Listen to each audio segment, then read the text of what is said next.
iskale halkan runtii bahdan Ayona Vocational Training Center oo halkan maanta uga dalbaadegaya bilahoodii waxqabad oo aan ahayn hadda ama kow ama laba ama aan ahayn laakiin marar badan oo kale kolley dad vocational centers oo ay soo tababareen halkan inay maanta ka qalanjeediyaan qaarkood intoodii badnayd xafladaasi sida loo soo agaasimay dadka ka soo qayb galay lale hawsha waxqabadkeeda sida hay'adaha NRC iyo Norwegian Refugee Council iyo cid kasta oo wax kala soo qabatay hawshooda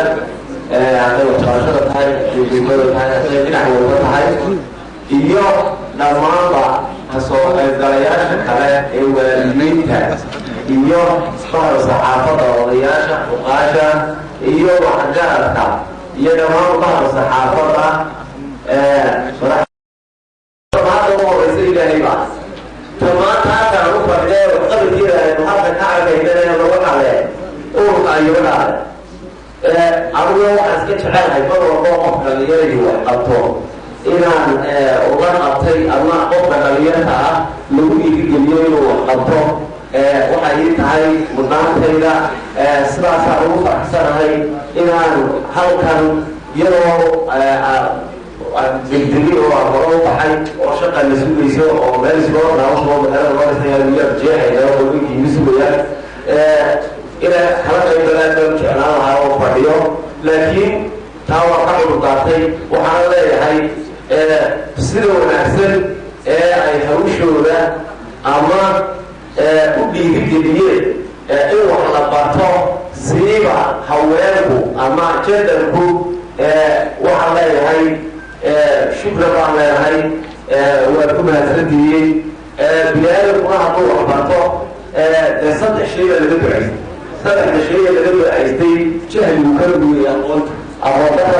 aqoondaradu waa ka duway marka waxaan leeyahay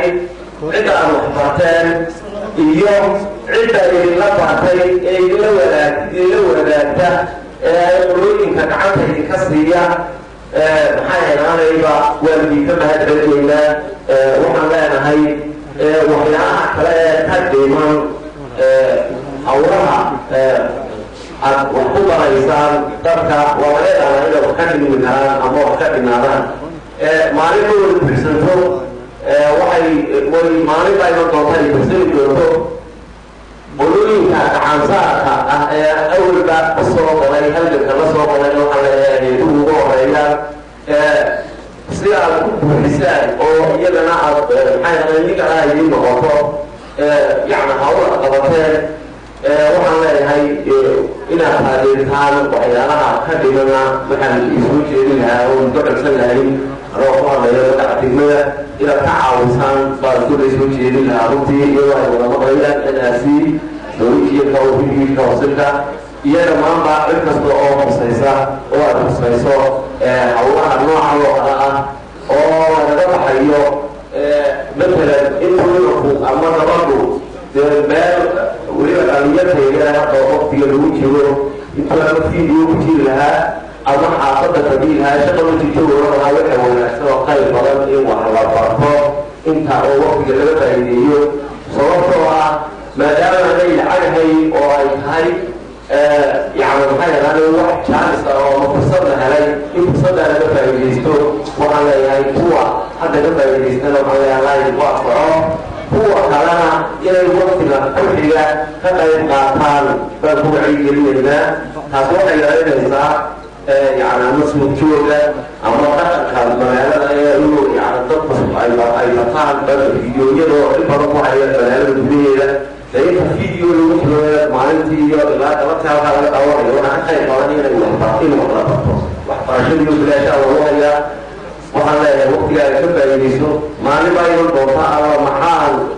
وقتها يستوي وفيديو وبدي تبغى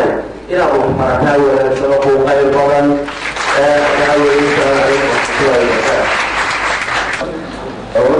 سوريا من الدراسة بس نسيت ما قرأنا وقشنا وهاي نقول نسلمي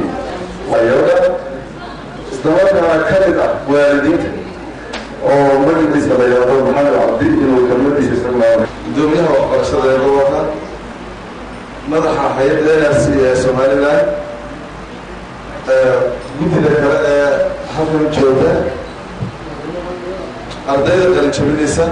والدينتا iyo shaqaalaha inaa siiba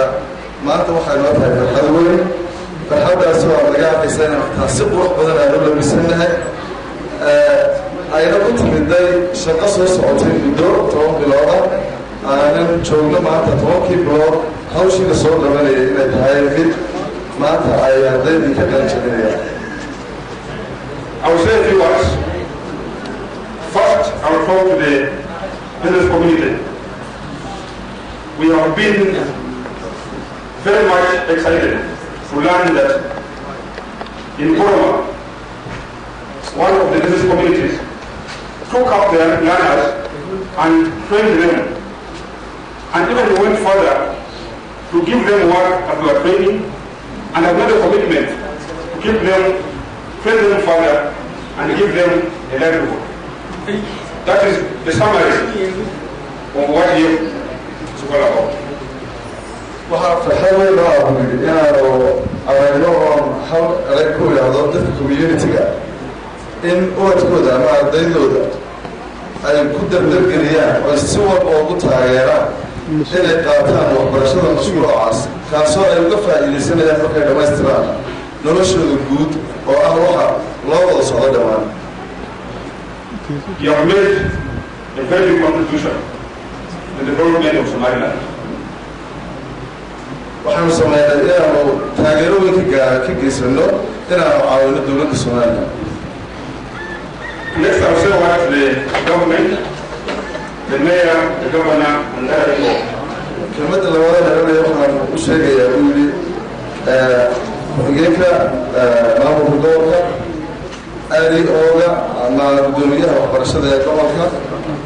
ayaa ku xidhanaya ama government cidii ka joogta. We want to appreciate the collaboration and the support that have given NRC and all other government partners for the people of Burma and Somaliland as a whole.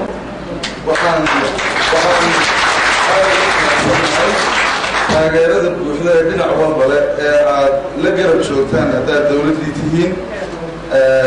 NRC waxqabadkeeda yarka imika iyo waxbarashada kale ka shaqaynaba iyo hay'adaha kale ee dalka jooga aad wada shaqaynta buuxda u muujisaan. We have many times approached the RIOs at very important moments. This office has been very supportive. We have moved with them to the farthest end of the country. Zayla, Guerrero, they have been with us, they have mobilized communities, and they have brought children to school. We are grateful for the collaboration and will keep working with you. waxaan madaxa ku celinayaa buu yidhi RIO-ga gobolka ama guddoomiyaha waxbarashada ee gobolka sida taageerada buuxda wax nagala qabto meelaha aadka u fogfog ee gobolkiisa ka mida sida Saylac oo kale iyo Lowyacaddi iyo oonu ka furnay iskuullada dabadeetna ay waxoogay dibudhici ku yara yimid sida taageerada buuxda leh ee hagar la'aanta ee dadka uu wacyigeliyey dabadeetna aanu u sii wadnay inaanu ka wada shaqaynayn waxbarashadii halkaa dhidibada loo seexaso.